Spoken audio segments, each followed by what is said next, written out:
Ansiedade. Mais um vídeo falando sobre ansiedade. Na verdade, nem precisava, não é verdade?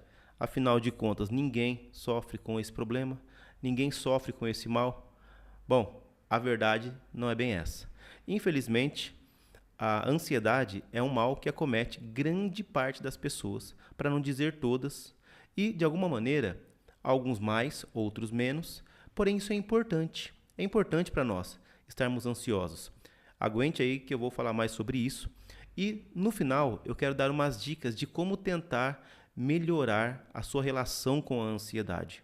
Então fica aí até o final e você vai me entender. Bom, antes de mais nada, este vídeo ele vai fazer parte é o primeiro vídeo de uma série de vídeos sobre conhecer-se. Como eu me conheço mais e melhor. É uma série com inúmeros vídeos sobre esse assunto. E o primeiro deles é esse sobre a ansiedade. Eu te convido, se você ainda não é inscrito nesse canal, se inscreva nele, clique no sininho aí, né, como dizem, curta e compartilhe com mais pessoas. Bom, vamos lá para o nosso assunto então. Ansiedade. O que é ansiedade? De acordo com a psicanálise, a ansiedade ela é uma espécie de mecanismo de defesa do nosso inconsciente contra medos, fobias, contra perigos, na verdade. É um mecanismo de defesa que serve para nos proteger de perigos, seja eles internos ou externos, seja eles reais ou simbólicos. Perigos estes que nós entendemos que vão nos causar algum mal. Então veja só, eu quero dar uns exemplos práticos de perigos, de medos reais. O João trabalha numa empresa e recentemente ele foi contratado e essa empresa está passando por um período de cortes. E aí o responsável pelo RH liga para ele ao meio-dia de uma sexta-feira e diz assim: você precisa passar em nossa sala ao final do expediente. Bom, o João é recém-contratado, ele está nessa empresa há pouco tempo, ele sabe que ela passa por períodos de corte e sabe que o setor da empresa responsável por cortes é o RH, então ele fica ansioso. Há um perigo iminente na cabeça de João. Ele pode ser demitido de uma empresa que ele acabou de começar a trabalhar e que está passando por um período de cortes. Isto é um perigo real. Outro perigo real. A Ana, ela vai fazer uma viagem de avião amanhã. Ela nunca andou de avião. E, inclusive, hoje, ela acabou de assistir uma notícia de que lá em outro país, bem longe, um avião caiu e não ficaram sobreviventes. A Ana fica ansiosa, normal. Mais um perigo real. O João, mais uma vez, ele vai passar por uma cirurgia no dia de amanhã ou semana que vem. E é uma cirurgia que os médicos já disseram que tem riscos. Então o João fica com medo de passar por essa cirurgia. Há um medo, há um perigo real.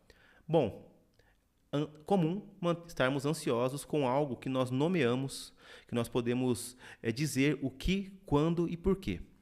Agora veja só, e qual é o medo, perigo simbólico? De repente um jovem que já está com seus 25 anos, mais ou menos, e ainda não conseguiu encontrar uma pessoa para se casar, não conseguiu encontrar uma companheira para dividir a vida. E ela começa a ficar preocupada, será que eu não vou conseguir encontrar ninguém? Será que eu vou ficar sozinho para sempre? Isso começa a trazer ansiedade para ele. Da mesma maneira, o Ricardo, que acabou de se formar na faculdade e percebe que a área que ele está querendo atuar é uma área que já está saturada. E ele não vê, de repente, um norte. Será que eu vou conseguir arrumar um emprego, um bom emprego, com tantos profissionais na área, com a falta de empregos neste setor? Ele começa a ficar ansioso. É um perigo, ele pode não arrumar um trabalho. Ou, vamos pensar no André, que é um jovem que vai fazer o vestibular de 17 anos. E ele sabe que é um vestibular difícil. E, de repente, ele não se sente tão apto, ele não se preparou tanto quanto deveria. E ele tem um medo de não conseguir passar no vestibular, de repente frustrar familiares, amigos, parentes. Então, o medo da frustração, da solidão, do abandono, são medos que o nosso inconsciente tenta evitar de alguma maneira, e a tentativa de evitar esses medos são muitas vezes através da ansiedade. Há outras coisas, outros mecanismos de defesa, se eu posso assim chamar, que nos confundem às vezes. Por exemplo, a angústia. A angústia é algo que nós confundimos com ansiedade, mas é algo diferente. E uma fobia por si só também, nós podemos confundir com ansiedade. Há também aspectos depressivos. Todos eles eu posso abordar em outro momento. Se você desejar ouvir sobre um deles ou sobre algum outro que eu não estou dizendo, escreva nos comentários aí. Faça parte dessa comunidade que nós estamos criando. Faça parte, comente, curta, compartilhe. Mais uma vez estou dizendo aqui. Agora veja, então eu tenho perigos reais, eu tenho perigos simbólicos. E quanto a isso, meu inconsciente ele tenta se blindar com alguns mecanismos de defesa. São vários eles, eu já falei sobre alguns, inclusive, aqui no canal. Então, para eu me blindar disso, eu tenho ansiedade. Agora, como que eu faço para tentar, de alguma maneira, resolver isso? Como que eu faço? Como que eu lido com essa ansiedade? O primeiro dos aspectos que eu posso utilizar, a primeira forma, por exemplo, é o que nós chamamos na psicanálise de associação livre. Então, eu posso pegar, por exemplo, e começar a falar sobre o assunto para entender, de fato, o que eu estou sentindo. Algumas pessoas usam técnicas como se gravar, colocar uma câmera diante de si e começar a falar sobre isso. Falar e tentar, de alguma maneira, encontrar ali o que está, de fato, aterrorizando o coração dela. Você pode escrever sobre isso, escrever de forma livre, sem associar... digamos, de certa maneira assim, associando, aliás, ao o que vem à sua mente. Escreva isso, grave um áudio sobre isso. E aí tente encontrar o que está de fato te causando este medo. Tendo feito isso, uma segunda forma, uma continuidade dessa primeira, é tente elaborar. Como assim? Bom, eu encontrei o que está me causando medo, ansiedade. Como que eu lido com isso agora? O que eu posso fazer a partir disso? Quais são os cenários possíveis diante de tais medos? Se isto aqui se concretizar, o que eu vou fazer? Se isto aqui acontecer, o que eu farei? E se não acontecer, como eu reagirei? Então, eu começo a mostrar para o meu inconsciente que há soluções para aquilo que ele está me propondo.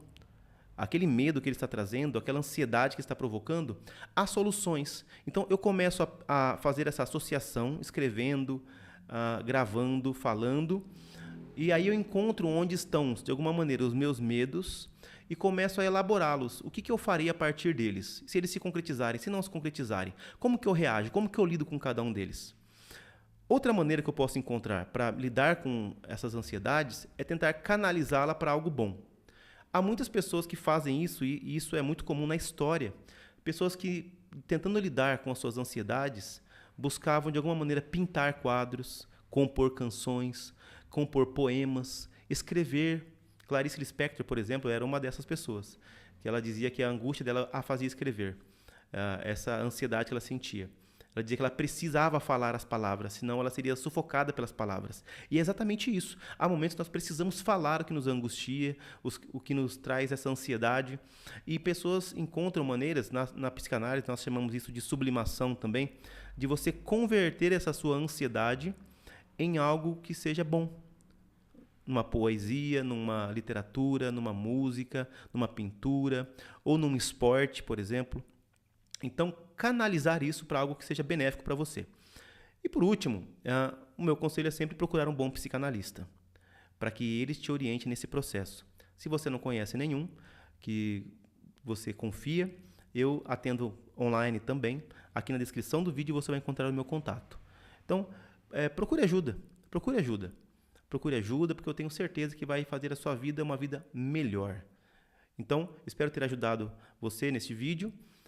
Fique no canal e nós vamos falar sobre muitos outros aspectos que nos ajudam a nos conhecermos melhor. Ok? Então, até uma próxima. Te espero.